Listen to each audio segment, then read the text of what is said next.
Hello and welcome to Algebra 1. This is the first lecture video and is just going to cover some of the prerequisites. This is the first video series that I've done in algebra, so I kind of want to start with this is what I expect you to know, where when I start the Algebra 2 video, I expect you to know everything in the Algebra 1 video. Well, I haven't done a video, so that's the kind of the purpose of this video. And it's not a whole lot. I just want to make sure that we're on the same page. Arithmetic covers fractions and percents and geometry, and there are some of that stuff that we're going to cover, but I will recover the fractions and percents and stuff like that that you need to know. The basic things that I really think that you need to know to understand this class and follow along is just the basics.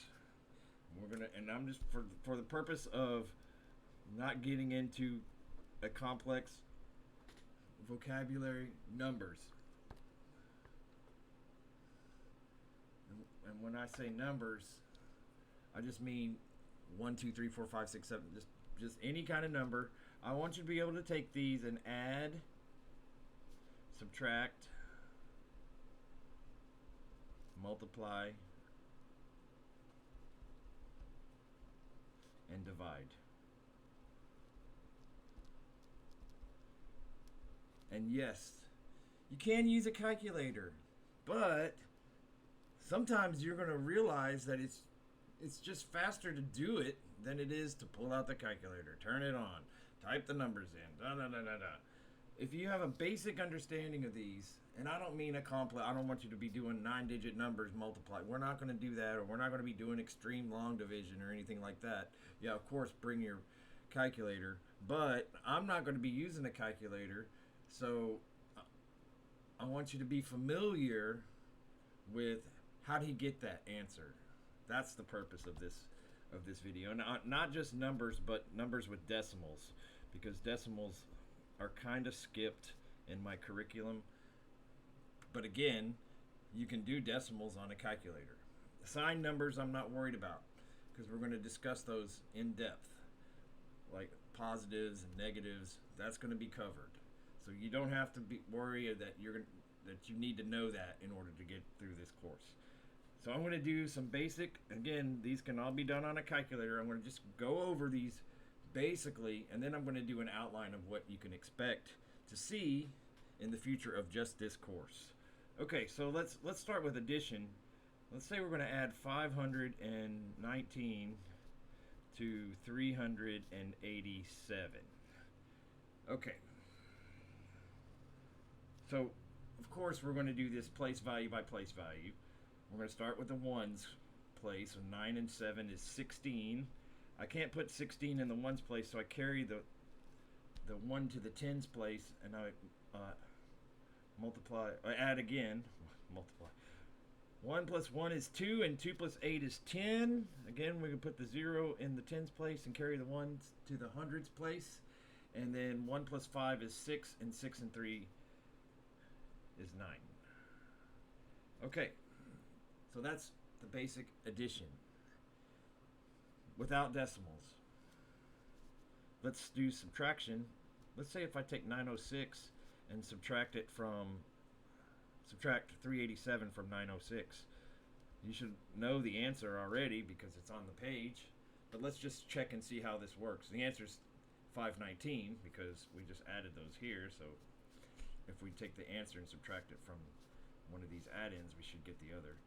6, I can't take 7 from 6, so I have to borrow, and this is the hard part. So I borrow from this place, and this becomes a 10, which becomes a 9, which I had to borrow there to get 8. Okay, so let me explain again what I did there. I couldn't subtract 7 from 6, so I borrowed a 10, but there wasn't 10 there, so I had to borrow this 1 from the hundreds place. So when I did that, the 9 became an 8, and then I borrowed from this 10 to get 9 to get 16. Okay, so let me subtract. 16 minus 9 is 7 is 9. 9 minus 8 is 1, and 8 minus 3 is 5. So as you see, subtraction holds out there. Okay, now, the problem with decimals is if we put decimals in there, we're going to have a completely different answer. That's contrary to multiply and divide. When you have multiply and divide with decimals, the answer is going to be similar. But when we add and subtract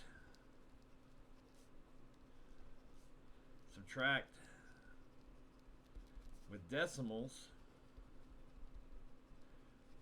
when we add and subtract with decimals, we line up the decimal place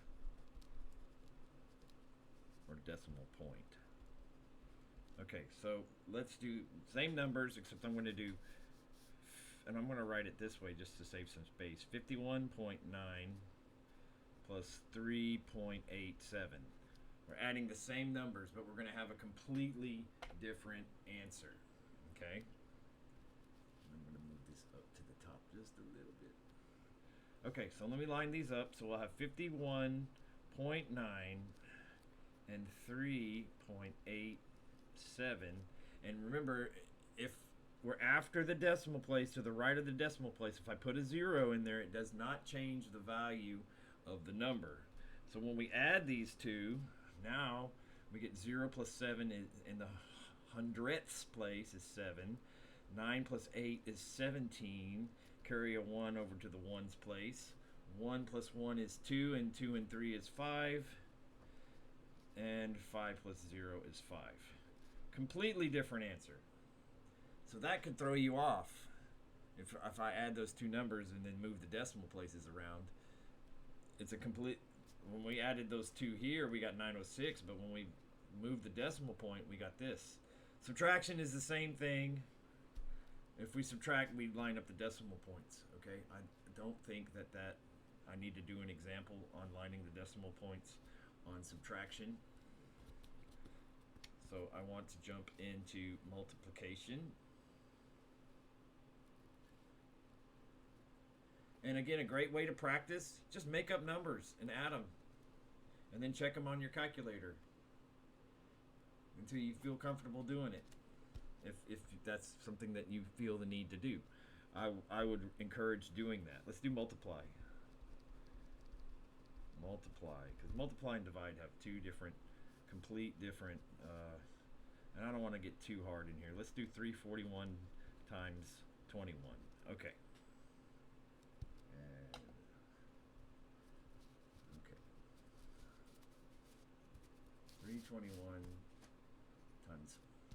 341 times 21. Okay, so we're going to multiply 341 times the ones place. That's very simple. That's 341 times 1. And then we're going to multiply 341 times 20. So that means we're going to add a 0 there. 2 times 1 is 2. 2 times 4 is 8. And 2 times 3 is 6. Now we add 1, 6, 3 and 8 is 11, carry a 1, and we get 7161. 7161.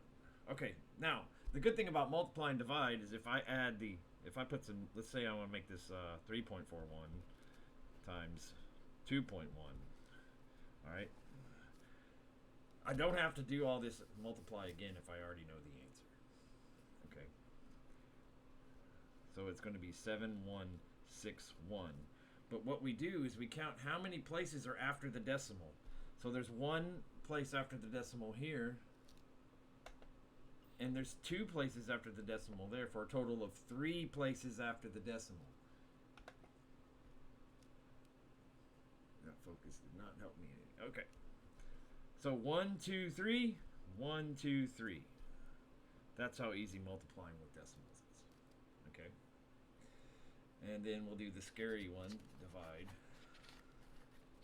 And again, I'm going to try to keep these easier, because if they get hard, by all means, I expect you to use your calculator. Let's do 31 divided by 962. Wait, actually, let's just multiply so we know the answer. 31 times 12. Okay.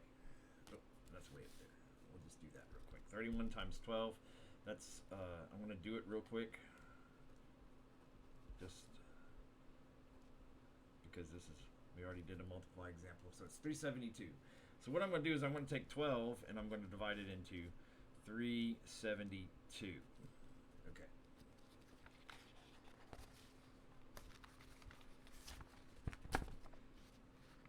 There we go, right here.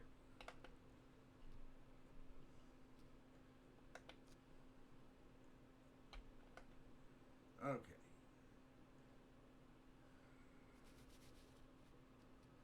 So 12 goes into 37 3 times, and 3 times 12 is 36. And then we subtract, divide, multiply, subtract, bring down. And then we subtract and we get 12. 12 goes into 12 once, and the remainder is 0. Okay, so what happens if we have a decimal in here? Okay, the only place you really need to worry about a decimal is if there's a decimal in this dividend here. Okay? If there's a decimal in this,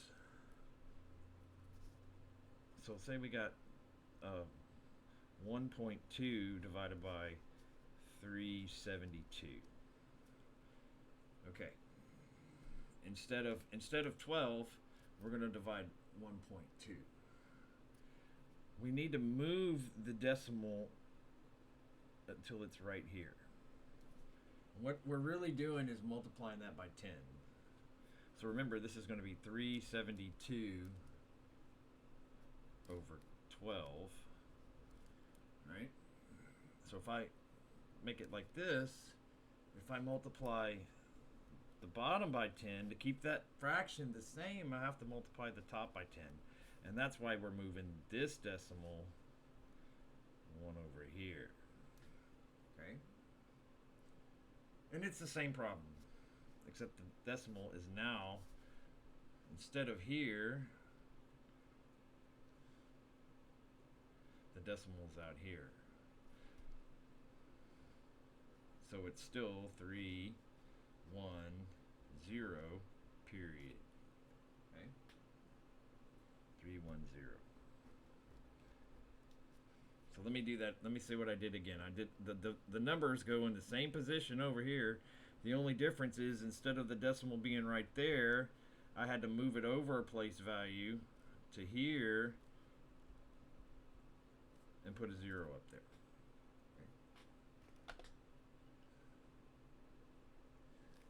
My focus just really isn't working today, is it? Okay.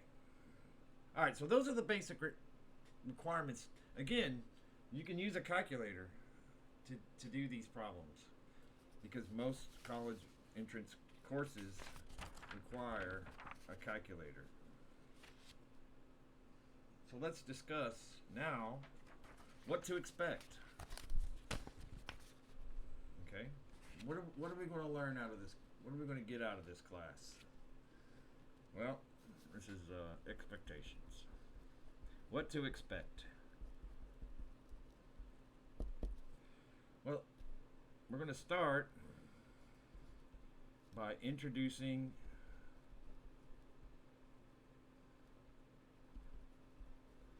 algebra for each operation in arithmetic. So, what does that mean? Well, that means we're going to learn how to translate situations that involve addition into an algebra situation, which involves unknowns, variables, letters. I was good at math till all the letters came in. There are no letters. Variables. Variables are numbers that we simply do not know. You don't have to use letters for numbers. If you want to use box or square or triangle or circle, that's fine if that helps you. Wherever I put an X, put a circle if it makes you feel better. We're going to use X because that way I can type it into a computer or or type it up on a worksheet. I don't have a square key on my worksheets that go with this course. And introducing, okay, introducing algebra for each operation in arithmetic, and then we're going to start into linear equations in one variable, solve and apply problems involving equations like of this form: ax plus b is equal to c, and this is also going to include things that are not equal, which are called inequalities. So maybe ax plus b is less than c, where the only variable is x and a and b are just numbers. So in other words, something like 3x plus 4 is less than equal to 5. We're going to solve things like that. Okay. And then we're going to add another variable. 2 variable equations. And when we add a second variable, we start graphing, which everybody loves to do, right? 2 variable equations. So those look like ax plus by is less than c, or maybe 3x plus 2y is equal to 12. Okay. Equations of this form would be in the 2 variable equations. That's 3. Next, we're going to talk about systems of equations. We're not going to do systems of inequalities, systems of equations, where we have maybe 3x plus y is equal to 12 and 4x minus y is equal to 10. And these equations are 2 lines. And these are going to be linear. We're not doing anything nonlinear until college algebra and pre-calculus, which is way outside the scope of this course, so you don't have to worry about that yet. If you continue in math, you will probably come across them. Systems of equations, and they're going to be linear. So we're going to solve different techniques of solving these, which this is probably one of the most highest used form of mathematics today. And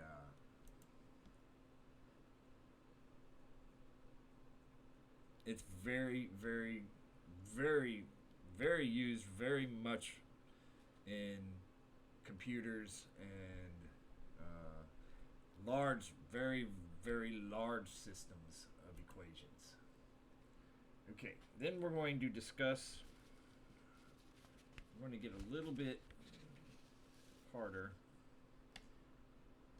Some people think it's harder. Some people think it's a nice break after doing systems of equations. We're going to do exponentials and polynomials and discuss about those. An exponential would be like 3 to the x, where maybe 3 squared is 9. We have a function here with a variable we don't know is x, so it could be 3 cubed is 27, and it makes a graph. It's called an exponential. Polynomials are nonlinear equations. I'll just leave it. They're going to add exponents to problems like this. Maybe it'd be like 3x squared plus 2x plus 4. That's a specific. This is a specific polynomial that we were going to discuss very briefly. Quadratic equations. Quadratic equations is going to be the 5th kind of part. Then we're going to talk about roots and radicals. Roots and radicals, which are used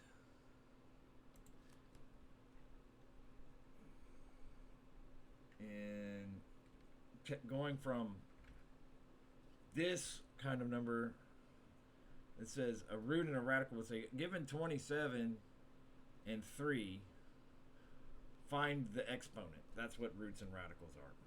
Okay, so I'd say the cube root of 27 is 3 because 3 cubed is 27. And again, don't let this scare you because this is an introduction. You'll have a nice, we're going to go slow and easy, and you'll have lots of problems to practice with. And this is 7. And then after that, the last course, the last module, which would be module 8, is going to be introduction to the fundamentals of calculus, which are functions. And you can't have calculus without functions. F of x is x squared plus x. How do we do, what is this vocabulary? I don't expect you to understand that now, but at the end of the course, you will know exactly what this means and exactly what to do with this. Okay, so I appreciate you watching this little introductory video to the course. Look forward to teaching the course. I have lots of practice problems. If you want to contact me, there is a textbook available that you can buy that goes with the course. Other than that, there's pretty much just the videos. But the course is fairly inexpensive. I can give you the details on that. And but if you get the course, there's a plethora of homework. So many problems to practice with. I don't want to call it homework. I want to call it home fun, because it's fun to do math and learn and expand your mind and challenge yourself. It's also healthy for your brain to get that. If you have any questions or if you need some further help, you can always contact me at facebook.com/mathspace tutoring. You can also leave kind comments. If you slam me in the comments, you're probably not going to stay in the comments. But if you have a constructive question about something that I covered in a video, please feel free to ask me a question about something to clear something up. I can go back and do a follow-up video sometimes to further explain a concept.